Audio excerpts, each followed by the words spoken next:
बिस्मिल्लाहिर्रहमानिर्रहीम अस्सलाम वालेकुम। आप अंदाज़ा कीजिए कि आज पाकिस्तान के अंदर सबसे बड़े केस की लाहौर हाई कोर्ट में समाअत होती है और आपके मीडिया के ऊपर बड़े बड़े चैनल पर इक्का दुक्का खबरें हैं, उसके अलावा कोई खबर ही नहीं है, क्योंकि जो हालात हैं इस वक्त सब कुछ ज़मीन बोस होने जा रहा है और इमरान खान की क्लियर विक्ट्री आज जजेस के रिमार्क से आपको पता चलेगी।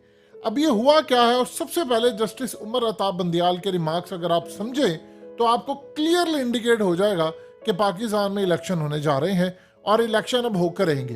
जस्टिस उमर अता बंदियाल ने नैब तरामीम के खिलाफ इमरान खान की जो दरखास्त थी उस पर समाअत की। उन्होंने कहा, जरा उनके रिमार्क सबसे पहले अहम है, उनको समझिए।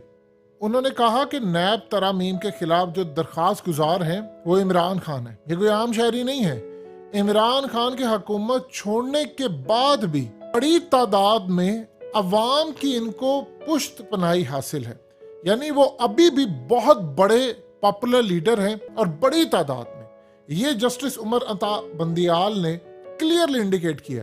फिर उसके बाद उन्होंने कहा कि अवाम करप्शन से पाक हुकूमत चाहती है, अदालत कोई हुकूमत कायम नहीं करना चाहती, ना वो हुकूमत करना चाहती।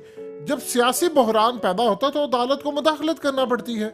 उन्होंने कहा कि मुल्क में तमाम मसाइल का हल आवाम के फैसले से ही मुमकिन है। मौजूदा पार्लियामेंट जानबूझकर नामुकम्मल रखी गई है और जो कानून साजी हो रही है वो भी मुतनाज़ है। उन्होंने कहा मौजूदा हुकूमत के क्याम को 10 माह हो चुके हैं। इलेक्शन कमीशन ने स्पीकर रूलिंग केस में कहा था कि नवंबर 2022 में आम इंतखाबात कराने के लिए तैयार है।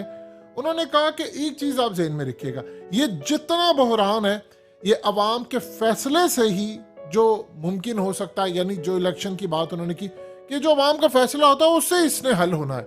यानी ये क्लियरली आज उन्होंने इंडिकेट कर दिया है कि भाई वो जो 90 दिन के अंदर इलेक्शन करवाने हैं वो फैसला हम उस पर बिल्कुल बजिद हैं और वो होना है क्योंकि वो आइन के अंदर है। आज ये क्लियरली इंडिकेट कर दिया जस्टिस उमर अता बंदियाल ने। इस सूरत हाल में उन्होंने कहा मुल्क में शदीद सियासी तनाव और बहरान है। तहरीक इंसाफ ने पहली पार्लियामेंट छोड़ दी है। उन्होंने कहा कि अब पता नहीं क्यों वो वापस आ रहे हैं। इस सूरत हाल के अंदर इमरान खान के मामले के रिमार्क्स और ये इलेक्शन, ये तो सुप्रीम कोर्ट क्लियर है। अब जरा लाहौर हाई कोर्ट की तरफ आते हैं, लेकिन सवाल ये पैदा है कि वो किसके हुक्म पर मीडिया के अंदर बड़े लेवल पर इसकी पजीराई नहीं हो रही। अब सूरत हाल ये पैदा हुई है कि आज लाहौर हाई कोर्ट के अंदर जो पीटीआई ने पिटीशन दायर किया कि भाई ये इलेक्शन नहीं करवा रहे, असम्बलियां डिसॉल्व कर दी हैं, तो उस पर आगे से वो कहते हैं कि जी फोर्सेस ने दहशतगर्दी से निपटने का काम इस वक्त सरंजाम वो दे रहे हैं। इंतखाबात के दौरान पोलिंग स्टेशन के लिए फौज भी नहीं दे सकते, ना रेंजर्स। तो वजारत दिफा की सिक्योरिटी फ्राहम करने वाले जो इदारे उनसे माजरत उन्होंने कर ली। तो वजारत दाखिला ने कहा है कि हमने इलेक्शन कमीशन को आगाह किया। अब जरा आप अंदाजा कीजिए कि लाहौर हाई कोर्ट के अंदर आज समाअत हो रही थी, तो उन्होंने क्लियरली उनसे पूछा कि आप इलेक्शन की डेट क्यों नहीं दे रहे। तो उन्होंने कहा ये जो इलेक्शन कमीशन का काम है इसको बैक करें इदारे। पीटीआई के जो वकील थे उन्होंने कहा कि गवर्नर तारीख नहीं देते तो फिर सदर के पास तारीख देने का इख्तियार है। इस पर जस्टिस जवाद हसन ने कहा लेकिन आपने तो सदर को फरीक नहीं बनाया। उन्होंने कहा कि हमने यहाँ पर देखना है कि तारीखें कौन दे सकता है। इलेक्शन कमीशन ने इलेक्शन करवाने से इनकार नहीं किया। सबसे पहले हमें इनसे पूछ लेने दें कि आप हमें लिख कर दें कि आप कब इलेक्शन करवा रहे हैं और अगर नहीं करवा रहे तो क्यों नहीं करवा रहे, फिर उसके बाद हम देखते हैं कि क्या मामला है। बैरिस्टर अली जफर ने बड़े जबरदस्त वहां पर दलाइल दिए। उन्होंने कहा इनकी नीयत साफ नजर आ रही है, इलेक्शन नहीं करवाना चाहते। आईजी ने भी कह दिया है, चीफ सेक्रेटरी ने भी कह दिया है। आइन कहता है कि तमाम इदारों ने इलेक्शन कमीशन को बराह रास्त मदद करनी है। इन सबके उन्होंने कहा तहरीरी जवाब आने दे तो फिर बात करते हैं, देखते हैं ये कर क्या रहे हैं। जस्टिस जवाद हसन ने कहा कि इलेक्शन तो 90 रोज में होने ही होने हैं, इस पर तो अदालती फैसले पहले से मौजूद है, इस पर कोई इबहाम है नहीं। हम सिर्फ इनसे पूछना चाहते हैं कि बताएं, आप हमें जरा लिख कर दें कि आपके क्या मामलात है। आप इलेक्शन करवाना चाहते हैं, अगर नहीं करवाना चाहते तो कौन कौन सा इदारा नहीं करवा रहा, क्या नहीं है। अब यहाँ पर ये सारे फंस गए हैं। जो अदालत की आज कार्रवाई होती रही है उसमें अदालत ने क्लियरली कहा है कि 90 दिन है इलेक्शन के, वो तो होने हैं। आप इलेक्शन करवा क्यों नहीं रहे, इस पर आप हमें बताएं, फिर हम आपको बताएंगे कि क्या। अब आप जरा अंदाजा कीजिए इनके पास क्या जवाब है। वो जी दहशतगर्दी की इतलात, और भाई इतलात है तो रोको जाकर। अवाम इतना बजट देती है सिक्योरिटी के लिए, रोकना किसका काम है, ये भी अवाम ने रोकना जाकर। ये कहानियां आप छोड़ दे। असल में पीटीआई ने जो पिटीशन तैयार की हुई है, अभी उन्होंने इस बारे में कोई बात नहीं की क्योंकि इलेक्शन कमीशन इन सब का पहले जवाब आएगा कि भाई हम इलेक्शन करवाना नहीं चाहते। अगर इन्होंने कह दिया जी दहशतगर्दी का, तो इतनी मिसालें मौजूद है, इराक से लेकर वियतनाम जंग से लेकर अफगानिस्तान की जंग से लेकर और दुनिया भर की मिसालें मौजूद हैं कि भाई यहाँ पर इलेक्शन हुए तो इन्होंने क्यों नहीं करवाना। अब देखिए क्या इमरान खान करने जा रहे, इमरान खान ने इनके हलक में हाथ डाल लिया। देखिए ज़िमनी इंतखाबात में सारी ताकतें इमरान खान के खिलाफ थी और बाजवा फ्रंट पर लीड कर रहा था। उसने कहा कि मैंने इमरान को नहीं जीतने देना। क्या हुआ, हलक में हाथ डाला इमरान खान ने और इसके बाद ये सारा काम हुआ। देखिए दो चीजें आप ज़हन में रखिएगा, मुस्तकबिल में बहुत सारे लोग शायद एतराज अभी उठाएं, जस्टिस काजी फायद ईसा ने बनना है चीफ जस्टिस ऑफ पाकिस्तान।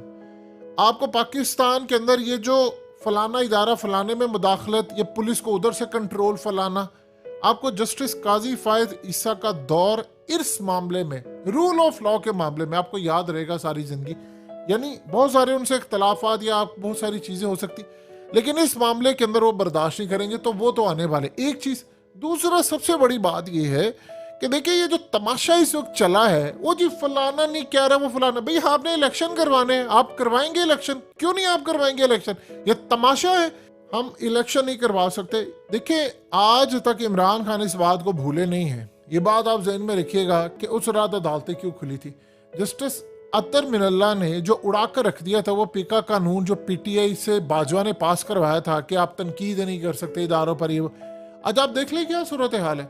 आज वफाकी काबीना का इजलास हुआ जो कल परसों, उसमें क्लियरली उन्होंने इंडिकेट कर दिया है कि भाई हमने तो किसी सूरत ये फौज और अदलिया पर जो तनकीद के बदले सजा है इसका बिल पास नहीं करना। खुर्रम दस्तगीर ने तो क्लियरली कहा, उसने कहा कि इनकी इज्जत है, इदारों की इज्जत नहीं है, यानी आम शहरी की कोई इज्जत नहीं है, इन पर तनकीद करें। आम शहरी का उतना क्या टैक्स वो देता है, ये इदारे तो टैक्स लेते हैं, तो हमें आम शहरी की भी उतनी, उन्होंने कहा कि सहाफ़ियों की भी उतनी इज्जत है, सहाफ़ी खवातीन की भी उतनी इज्जत है। अब इनको ये सारी बातें याद आई हैं और इस सूरत हाल में पीपल्स पार्टी ने भी रिजेक्ट कर दिया है। देखिए अब ये जो चीज़ें हैं ये काफ़ी हद तक आप जो मर्जी कह लें, लेकिन ऐसा तो नहीं हो सकता ना, पाकिस्तान में बाकी भी इदारे हैं, मुल्क का बेड़ा गर्क हो रहा है, अदालतें ये चीज़ देख रही हैं। और वो जो खास तौर पर उस रात वाला मामला जिसमें जस्टिस अतर मिनल्ला ने कहा था, जाहिर सी बात है उन्होंने बाजवा की तरफ इशारा किया था कि अगर अदालतें ना खुलती तो उस रात मार्शल लॉ लग लाना था, तो मार्शल लॉ अगर लग जाता तो उसके बाद क्या होता। लेकिन इमरान खान इस बात को हजम नहीं करते, बावजूद इसके कि उसके बाद उन्होंने छोड़ दिया, जस्टिस अतर मिनल्ला चले गए। लेकिन अब जो सूरत हाल पैदा हुई है, आप अदालत को कैसे मुतमईन कर सकते हैं? माजी के ऐसा तो नहीं है कि जो सब कुछ कहा जाए वो हो जाए। अब यहाँ पर बहस हो रही है और इनके पास कोई दलील ही नहीं है। भाई अगर आपने कहा दहशतगर्दी की वजह से, तो दहशतगर्दी तो अल्हम्दुलिल्लाह 0.1% है। आप ये देखिए कि IGKP के मौज़म ने कहा क्लियरली, उन्होंने कहा कि दहशतगर्दी के वाक़यात होते, हमने तो उनको कह दिया कि इलेक्शन करवाने को तैयार है, उसको फारिग कर दिया इन्होंने। ये तमाशा ये छोड़ दें आप, इमरान खान ने आना है, आप डर क्यों रहे हैं? क्यों डरते हैं आप इमरान खान से?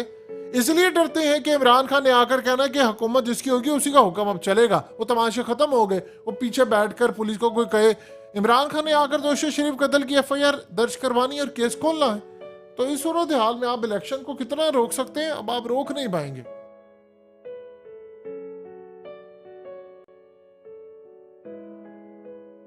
हकीकत टीवी को सब्सक्राइब करना मत भूलें, वीडियो को लाइक करें, शेयर करें और कमेंट सेक्शन में अपनी राय का इजहार जरूर करें।